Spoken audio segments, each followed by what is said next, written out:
నమస్తే, welcome to Andhraprabha. నేను విద్య.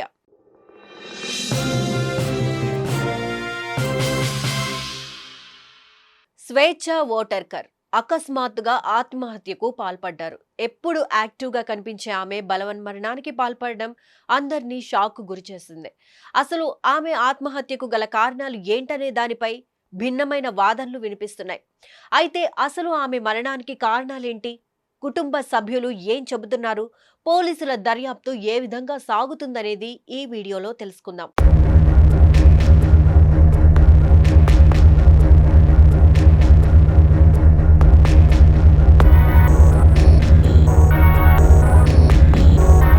స్వేచ్ఛ ఓటర్కర్ కు 40 ఏళ్లు. హైదరాబాద్లోని ప్రముఖ తెలుగు టీవీ ఛానల్లో యాంకర్గా, డిజిటల్ కంటెంట్ క్రియేటర్గా 18 సంవత్సరాలుగా పనిచేస్తుంది.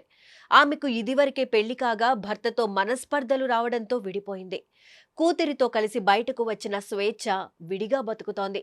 అలాంటిది సడన్ గా ఆత్మహత్య చేసుకోవడంతో అందరినీ కలిచివేసింది. ఎప్పుడూ ఎంతో ధైర్యంగా ఉండే స్వేచ్ఛ సూసైడ్ చేసుకోవడాన్ని ఫ్రెండ్స్, ఫ్యామిలీ మెంబర్స్ ఎవరూ అంగీకరించలేకపోతున్నారు. 2025 జూన్ 27 రాత్రి సమయంలో గాంధీనగర్లోని తన నివాసంలో స్వేచ్ఛ ఉరివేసుకుని ఆత్మహత్యకు పాల్పడ్డారు. సమాచారం అందుకున్న పోలీసులు కేసు నమోదు చేసి ఆమె మృతదేహాన్ని పోస్టుమార్టం నిమిత్తం గాంధీ ఆసుపత్రికి తరలించారు. ఆమెది సూసైడ్ అని భావించగా కుటుంబ సభ్యులు అనుమానాలు వ్యక్తం చేయడంతో అనుమానాస్పద మృతి కింద కేసు నమోదు చేశారని తెలుస్తోంది. ఫోరెన్సిక్ సీసీటీవీ ఫుటేజ్ల ఆధారంగా పోలీసుల విచారణ జరుగుతోంది. అయితే స్వేచ్ఛ మృతికి పూర్ణచందర్ అనే వ్యక్తే కారణమని ఆమె కుటుంబ సభ్యులు ఆరోపిస్తున్నారు. ఆమె వెంటపడటమే కాకుండా పెళ్లి చేసుకుంటానని నమ్మించి మోసం చేశాడని చెబుతున్నారు. అయితే పూర్ణచందర్ కు ఇప్పటికే వివాహమైంది, పిల్లలు కూడా ఉన్నారు. అయినప్పటికీ భార్యకు విడాకులు ఇచ్చి స్వేచ్ఛను పెళ్లాడుతానని మాటిచ్చారట. ఈ క్రమంలోనే ఆయనతో సహజీవనానికి స్వేచ్ఛ ఒప్పుకుందని తెలుస్తోంది. అయితే రోజులు గడుస్తున్నప్పటికీ పెళ్లి ప్రస్తావన రాకపోగా ఇద్దరి మధ్య తరచూ గొడవలు జరుగుతూనే ఉండేవట. ఈ క్రమంలోనే ఆమె ఆత్మహత్యకు పాల్పడి ఉంటారని తెలుస్తోంది. ఆల్రెడీ పెళ్లై పిల్లలున్న వాడితో సంబంధం పెట్టుకోవద్దని స్వేచ్ఛను హెచ్చరించినప్పటికీ తాను వినిపించుకోలేదని వాపోతున్నారు ఆమె తల్లిదండ్రులు. పూర్ణచందర్ తమ కూతుర్ని ట్రాప్ చేశాడని చెబుతున్నారు. తన కూతురికి జరిగిన అన్యాయం మరో ఆడబిడ్డకు జరగకూడదని కోరుతున్నారు. అటు స్వేచ్ఛ కూతురు కూడా పూర్ణచందర్ పై సంచలన ఆరోపణలు చేసింది.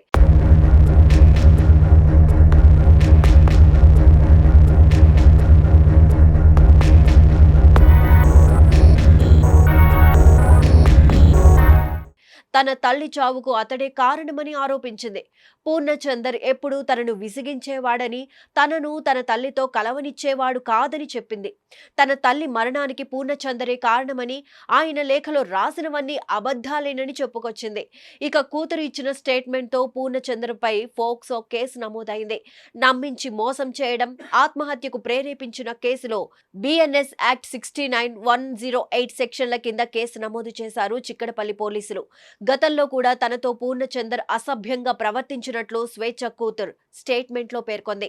ఇక జూన్ 28న పూర్ణచందర్ ను చిక్కడపల్లి పోలీసులు పట్టుకున్నారు. పారిపోయేందుకు ప్రయత్నించగా పోలీసులు అడ్డుకుని అదుపులోకి తీసుకున్నారు. మరోవైపు తనపై వచ్చిన ఆరోపణలను పూర్ణచందర్ ఖండించారు. స్వేచ్ఛ తల్లిదండ్రులు చేసిన ఆరోపణల్లో నిజం లేదని చెప్పారు. స్వేచ్ఛ మరణానికి తాను కారణం కాదని అన్నారు. స్వేచ్ఛ చనిపోవాలని తాను ఎప్పుడూ కోరుకోలేదని, ఆమెపై ఎప్పుడూ ఒత్తిడి తీసుకురాలేదని అన్నారు. పెళ్లి పేరుతో మోసం చేశానన్న ఆరోపణల్లో ఏ మాత్రం నిజం లేదని అన్నారు పూర్ణచందర్. 2 సార్లు విడాకులు తీసుకోవడంతో ఆమె చాలా డిప్రెషన్ లో ఉందని చెప్పారు. తాను ఆమె జీవితంలో కోల్పోయిన ఆనందాన్ని తిరిగి ఇచ్చే ప్రయత్నం చేశానని చెప్పారు. అంతేకాదు స్వేచ్ఛ తల్లిదండ్రులే ఆమెను మానసికంగా బాధ పెట్టారని ఆరోపిస్తూ ఓ లేఖను కూడా విడుదల చేశారు. ఆ తరువాత పూర్ణచంద్రరావు భార్య స్వప్న కూడా స్వేచ్ఛ ఆత్మహత్య ఘటనపై సంచలన వ్యాఖ్యలు చేసింది. తనకు పూర్ణచందర్ ద్వారానే స్వేచ్ఛ పరిచయం అయ్యిందని తెలిపారు. అయితే వారిద్దరి మధ్య ఉన్న సంబంధం తనకు తెలియదని చెప్పింది. చెప్పింది.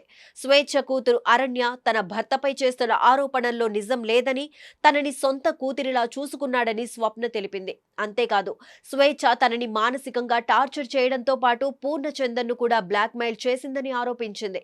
తన పిల్లలను కూడా అమ్మ అని పిలవాలని స్వేచ్ఛ బెదిరించిందని, తన భర్త నిర్దోషి, అమాయకుడు అని స్వప్న సంచలన కామెంట్స్ చేసింది. ఇక పూర్ణచంద్ర నాయక్ అడ్వకేట్ శ్రవణ్ కూడా ఈ ఘటనపై మాట్లాడారు.